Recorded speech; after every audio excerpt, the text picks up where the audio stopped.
How is it going, guys? So I hope everybody is doing well, living your life, and you are also progressing your way through in like enduring those mental hardships, stresses, and training mind like an actual muscle, not a sponge, because it is very important for us to understand that you cannot literally just grasp anything that you want in terms of studies, because the thing is these like few days it is going extremely rigorous for me in for my side in terms of studying, in terms of academics and other stuffs as well. And actually coming in 11th and studying all of these stuffs actually is kind of changing my identity, to be honest, right? Because the thing is there's a whole lot of topic which I would actually like to discuss, but I cannot actually discuss due to constraints on YouTube, due to like some privacy and other stuff as well. But the thing is, some instances in life, like I'm being very indirect right here, but if you can grasp it and connect it to a specific topic, you are the one. Okay, so let me just go through. Okay, so there are certain instances or certain hurdles in life which actually teach you that you aren't the person whom you actually were. They actually change your identity as a whole, right? They actually challenge the tag which you had in your class 10th, in your class 9th, below that, right? So the thing is, if you are the one who was on that like top 5% of your class, and now if you are if you are going through those hurdles, you are going through those difficult periods, difficult steps, right? You might notice that these difficult challenges aren't just challenges anymore. These challenges are actually questions. We are questioning your identity, that are you actually intelligent, or are you actually the one who just learned your way through, right? This is just my psychology, right? Because I noticed, just like taking math as an example, mathematics class 10th was good. I liked it. I do like it. Math is love, right? I'm that kind of person. What I noticed is I did a specific type of questions in my mathematics NCRT book from the course batch what I enrolled in, and almost 100%, I will say 100% directly, 100% same questions came in my exam, right? For what I practiced, right? I have practiced ABCD all questions, and almost exact same ABCD questions were in my exam. So where did I use my intelligence in here? Was my brain actually developing in here, right? I was actually making math like a subject which is termed as SST, and SST is known for complete rote learning, right? So I do not believe that like till class 10th, like I would say, and some part of class 11th as well. But like I also agree that although it can be engaging, it can make you learn a certain things as well, but specifically talking about the question pattern and like the question specifically, right?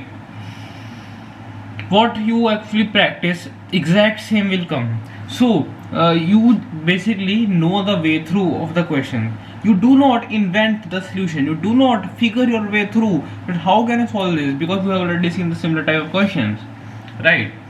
So what I am trying to deduce from here, I feel that like till like class 10th or maybe even below, let's just take a normal example, class 10 circles chapter, right? Very easy, very straightforward example of one specific topic. It was almost pure rote learning, although there were some concepts in the specific topic that you need to understand, like this go way through and other stuff as well. But if we see the proving questions, prove that ABCD is a square, you will see in your NCERT textbook.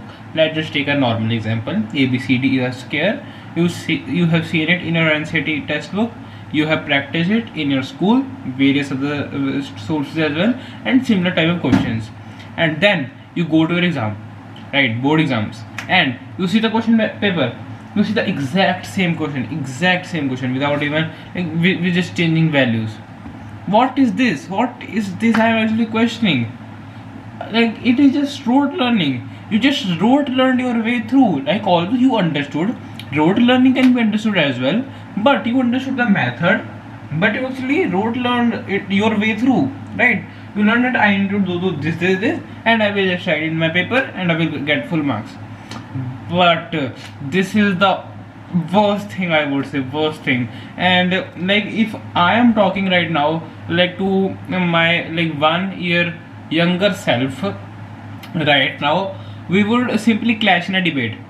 He would say that no, it is all good, like maths is so simple, like that, just keep it this way only, right? You just practice all of the questions, it is good understanding of the concepts as well, and everything said, what's the need for change? But like, bro, then you come in 11th, then you go for some specific things which I'm referring to, then they open your mind completely, blow your top off, right?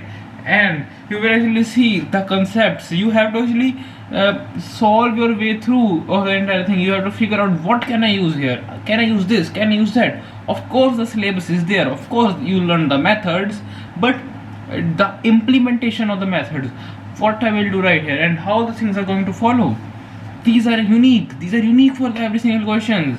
And this is the good part.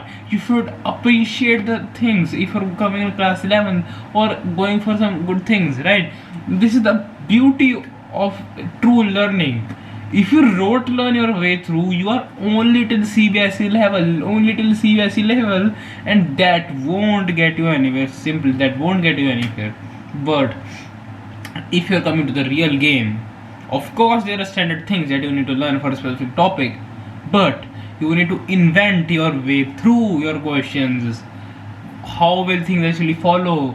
What can I use here? Because the thing is, in CBSE, in your normal math question, for example, let's just take very basic example. You learn how to add things. You learn addition, right? Basic arithmetic operator. You learn how to add things, right?